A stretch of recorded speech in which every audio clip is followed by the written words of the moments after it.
Subscribe to my channel Biodose with Gaurav and press the bell icon for new videos on important biological concepts.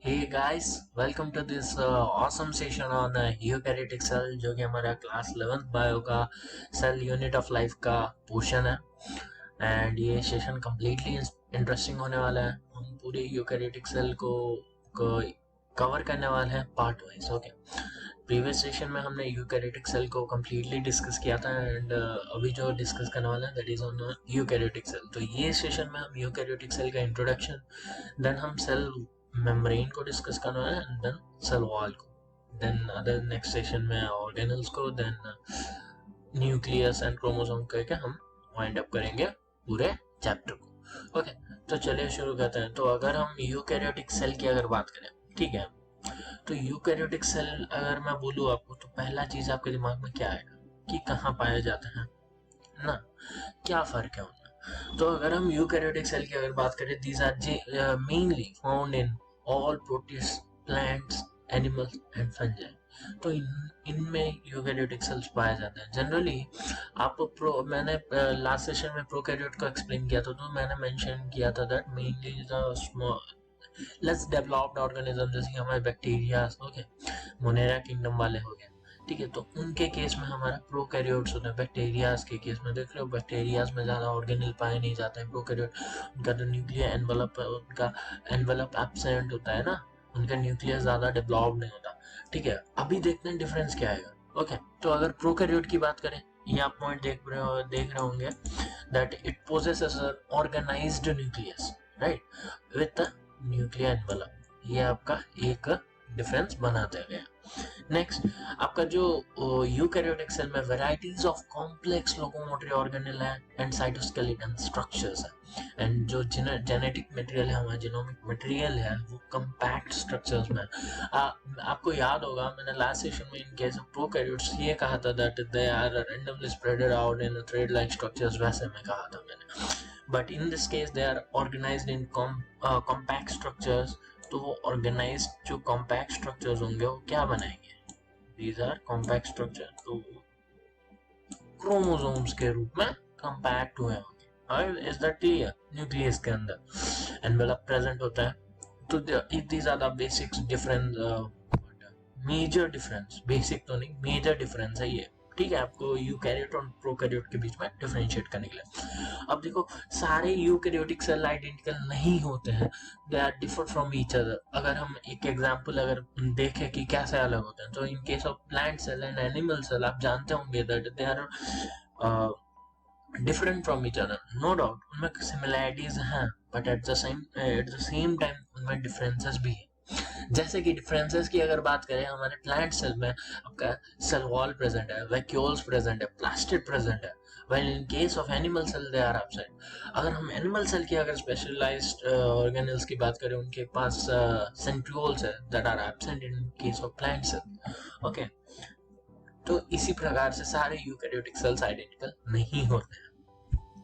तो देखो यूkaryotic cell क्या है, देखो मैं last session में complete diagram को लेके एक्सप्लेन कर लूंगा। आप अभी से, क्योंकि मैंने अब तक ऑर्गेनेल एक्सप्लेन नहीं किया, तो आपको डायग्राम को ज्यादा फोकस करने की जरूरत नहीं है, बस देख लो that it is complex. Is it clear? आप देख लो एक बार ये कॉम्प्लेक्स है करके। प्रोकैरियोट के केस में क्या होता है, सिंपल, राइट, कोई ज्यादा ऑर्गेनेल नहीं थे। ये सब देखे हैं कहीं पे प्रोकैरियोट्स में, peroxisomes, Golgi apparatus, right, smooth endoplasmic reticulum, rough endoplasmic reticulum, right, ये सब नहीं देखोगे। आपका न्यूक्लियोपोर, न्यूक्लियोलस, न्यूक्लियोप्लाज्म, न्यूक्लियर एनवेलप इतना वेल डेवलप्ड नहीं था, ठीक है। तो इधर यही है मेंशन है एनिमल सेल करके, ठीक है, इसीलिए इनके पास क्या है, सेंट्रियोल्स है। अब देख लिए इनके पास सेल वॉल कहीं पे दिख रहा है आपको, लेबल्ड है नहीं है, right. In case of animal cell it is absent. कैम्प्लोप्लास्टिड आपको दिख रहा है, नहीं दिख रहा है। In case of animal cell they are absent. अब देखो ये प्लांट सेल, यहाँ पे वेहिकल देखा आपको, नहीं दिखा होगा क्योंकि they are absent. These are that are all specialised characteristics of plant cell only. अब देखो प्लांट सेल में एक बड़ा सा शेक एक दिख रहा है, ये आपका वैक्यूल है, ठीक है, एंड आपको प्लास्टिड्स भी दिख रहा होगा, राइट, कहीं ना कहीं तो प्लास्टिड्स भी लिखे मेंशन्ड हुआ होगा, या क्लोरोप्लास्ट, राइट, क्लोरोप्लास्ट है। एंड और कौन सा, या cell wall, it is a major difference. Outer one अगर कवरिंग की बात करें तो सेल वॉल एक एडिशनल होता है, ठीक है। तो ये है कुछ डिफरेंसेस, ठीक है। अब देख के उनके वेराइटीज होते हैं यूकेरियोटिक। अब देखो पहला जो सेल पार्ट हम डिस्कस करेंगे दैट इज सेल मेम्ब्रेन, ठीक है। इस सेशन में cell membrane and cell wall को हम डिटेल में कवर करने वाला है अलोंग विद द ट्रांसपोर्ट्स, ठीक है। तो देखो सेल मेम्ब्रेन की अगर बात करो, पहले बहुत सारे केमिकल स्टडीज परफॉर्म किए गए थे, ठीक है। तो वो केमिकल स्टडीज में क्या हुआ था, किसके ऊपर परफॉर्म किया गया था, ह्यूमन रेड ब्लड सेल्स के ऊपर। तो साइंटिस्ट एक कुछ चीजें वो कंक्लूड किया दैट जो मेम्ब्रेन है that is of by lipid layer करके बोले, बाई लेयर ऑफ लिपिड, ऐसा अरेंजमेंट है करके बोले वो। मतलब दो लेयर होंगे लिपिड के, एक लिपिड, दो लिपिड के लेयर होंगे। उनका कंक्लूजन ये था, ठीक।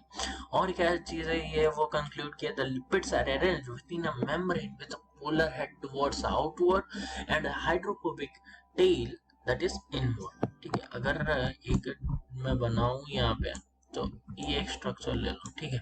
ये जो हेड है बाहर की ओर होगा, दैट इज हाइड्रोफिलिक। ये जो टेल है that is hydrophobic, phobic in the sense डर and philic in the sense love. तो ये वाला पानी को प्यारा है, तो इसीलिए ये बाहर की तरफ रहेगा, जो पानी से डरेगा वो अंदर की तरफ रहेगा।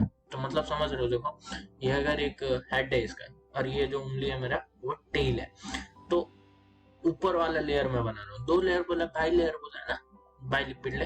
तो एक अगर ऐसे लिपिड्स रहेंगे, एक एक एक ऐसे रहेंगे, दूसरी और नीचे सेकंड लेयर ऐसे रहेगा, तो अंदर की तरफ दोनों के टेल्स अंदर की तरफ होंगे, हेड्स आउटसाइड होंगे, right. Head head head head, tail tail tail tail. I hope आपको समझ में आया होगा। मैं आगे डायग्राम है आपका कॉन्सेप्ट और ज्यादा क्लियर हो जाए, ठीक है। तो एंश्योर ये चीज जो मैंने किया अभी, जो लिपिड बाय लिपिड लेयर जो ऐसे अरेंजमेंट क्या एंश्योर करेगा कि टेल वाला पार्ट बच के रहेगा, जैसे कि, ठीक है, it is hydrophobic, right, and hydrocarbons are protected from the aqueous environment. The lipid component of the membrane is mainly consist of phosphoglycerides, ठीक है। ये पॉइंट आपको याद रखना है। अब देखो फिर बहुत सारे बायोकेमिकल इन्वेस्टिगेशन परफॉर्म किए गए, तो कंप्लीट एक व्यू निकालने के लिए दैट है क्या एक्चुअल चीज है। तो उसके बाद ये भी पता चला it possesses carbohydrate proteins also, okay. तो कैसे प्रकार के protein, peripheral and integral proteins करके, ठीक है। प्रोटीन के दो टाइप अगर बोला जाए तो पेरिफेरल एंड इंटीग्रल। देखो इंटीग्रल कंप्लीटली इन और पार्शियली आउट, सिंपली आप ज्यादा डेफिनेशंस में मत घुसो, आप खुद डेफिनेशंस बना लोगे, सही प्रॉपर डेफिनेशन अगर आप समझोगे चीजों। तो देखो इंटीग्रल के केस में क्या होता है, या तो कंप्लीटली इन रहेगा या तो पार्शियली आउट होगा, मतलब थोड़ा सा बाहर हिस्सा निकला हुआ होगा। And while in case of peripheral it's on the surface, बस इतना याद रखो। फिर एक मॉडल प्रपोज किया गया that is of Singer and Nicolson का इन 1972। मोस्ट वाइडली एक्सेप्टेड मॉडल था that is fluid mosaic model. ये आप देख रहे हो ये वाला, ठीक है, फ्लूइड मोजाइक मॉडल। तो इनका जो ये पर्टिकुलर ये डायग्राम आपको याद रखना है। अब देखो मैंने क्या बोला, एक है बोला था मैंने इंटीग्रल और एक बोला था पेरिफेरल। अब देख रहे हो ये वाला को इंटीग्रल बोला है, देख रहे हो क्यों, अंदर भी है, ये पार्शियल बाहर है, ये वाला पार्ट पर्टिकुलर थोड़ा सा बाहर है, फिर भी it comes under integral. Why it is peripheral, it's on the surface. या पता चला, integral in the sense completely अंदर होगा या तो अंदर होके थोड़ा सा पार्शियली बाहर होगा, while in case of peripheral it is always on the surface only, okay, and carbohydrate and other components are also here, these are surface proteins। समझ में आया। अब देखो the fluid nature of the membrane is also important point of view, for example cell growth, formation of intercellular junction, secretion, endocytosis, okay, cell divisions, other functions को perform करने के लिए, ठीक है। One of the most important function of the plasma membrane is the transportation of the molecule. अब देखो cell अगर खाली खाली होगा तो चीजों को मूवमेंट करने में हेल्पफुल होगा। देखो आप एक क्या बोल रहे हैं, एक एरिया में हो, ठीक है, पर्टिकुलर एक रूम के अंदर हो, रूम में कुछ अगर फ्लूइड सब्सटेंस गिरा होगा, आपको चल के नहीं जाना, आपको सोए हो गए, ठीक है, सपोज आप कहीं पे लेटे हो गए, आपको बोला जाएगा आप एक जगह से दूसरी जगह को जाओ। तो पहले एक केस में आप में नीचे ऑयल डाल दिया गया होगा या फिर लिक्विड डाल दिया होगा, किसी भी तरह का वाटर या फिर कुछ। दूसरे में any liquid substance are absent. तब कौन से वाले केस में आप इजीली मूव कर पाओगे, जिसमें लिक्विड सब्सटेंस होंगे, राइट। उसी प्रकार सेल के केस में अगर लिक्विड सब्सटेंस का बहुत ज्यादा रोल होता है इन केस ऑफ ट्रांसपोर्टेशन, तो वो सामान एक दूसरे को आपस में कांटेक्ट बनाने में हेल्प करता है, सामान एक जगह से दूसरी जगह पहुंचाने में हेल्प करता है। उसी प्रकार से therefore it has a vital function in case of transportation of molecules. Okay, the membrane is selectively permeable. अब selectively permeable क्यों कहा गया, ये टर्म जो बहुत ही अच्छा मतलब ज्यादातर यूज किया जाता है, क्योंकि ये हर किसी को एलाउंस नहीं देगा, हर किसी को अंदर घुसने नहीं दिया जा सकता, तो कुछ ही लोग, सिलेक्टेड लोग ही अंदर जा सकते हैं। तो therefore it is also known as plasma membrane is also known as selectively permeable membrane और semi permeable membrane too. अब देखो ट्रांसपोर्टेशन की अगर बात करें, अगर ये मेम्ब्रेन तो बन गया हमारा, अब ट्रांसपोर्टेशन किस हिसाब से होगा, दो प्रकार के ट्रांसपोर्टेशन आप सिंपल याद रखो, that is one is a passive transport, another one is a active transport. अब देखो पैसिव क्या है, एक्टिव आप समझ पा रहे होगे, that somehow it will be costing some energy, right, कोई ना एनर्जी तो चार्ज करता होगा। In case of passive transport, passive in the sense starting से पता चल रहा है समहाउ ज्यादा एनर्जी नहीं लग रहा होगा, या तो एक्टिव है नहीं रहे तो पैसिव है, ऐसा बोलते हो कि नहीं।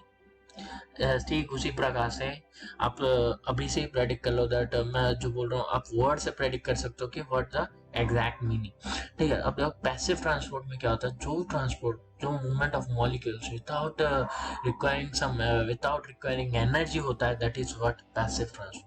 जिस वाले केस में आपका एनर्जी कॉस्ट करेगा मूवमेंट ऑफ मॉलिक्यूल, जैसे कि आयनिक चार्जेस कुछ चार्जेस को मूव करने के लिए एक्स्ट्रा एनर्जी चाहिए होता है, ठीक है, उनके केस में आपका एक्टिव ट्रांसपोर्ट लगेगा। न्यूट्रल मॉलिक्यूल्स के केस में आपका पैसिव ट्रांसपोर्ट होगा, क्योंकि वो एनर्जी कॉस्ट नहीं करते हैं, ठीक है।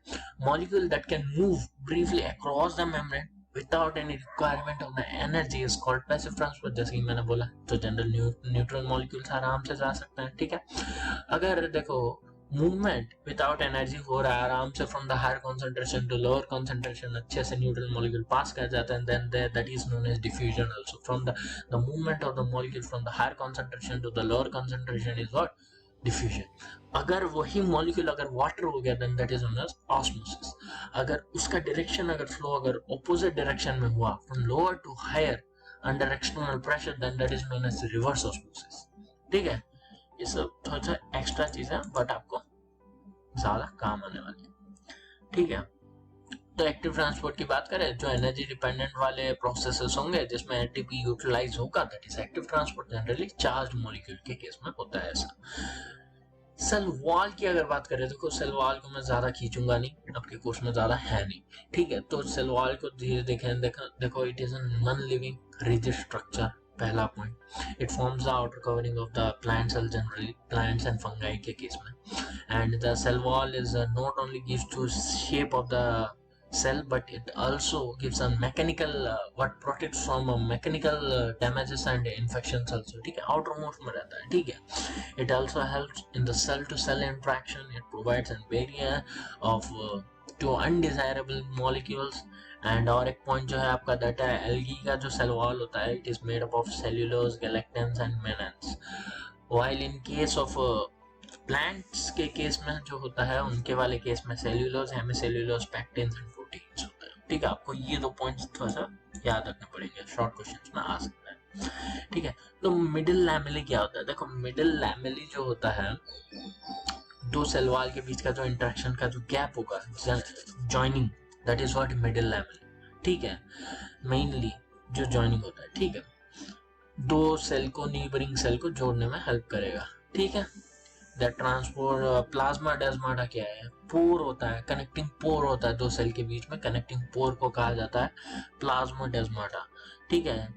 तो जनरली जो यंग प्लांट होते हैं उनके केस में प्राइमरी वाला capable of the growth which is gradually diminishes in the when the cell matures, and second is cell wall is formed in inner side of the cell. I hope ये session आपके लिए helpful रहा होगा। Easily आप ज़्यादा सोचने की ज़रूरत नहीं है, आप इजीली सब कर सकते हो। बस थोड़ा सा पेशेंस के साथ आपको चीज़ों को समझ समझ के करना है बस। So this much for today session. Thank you.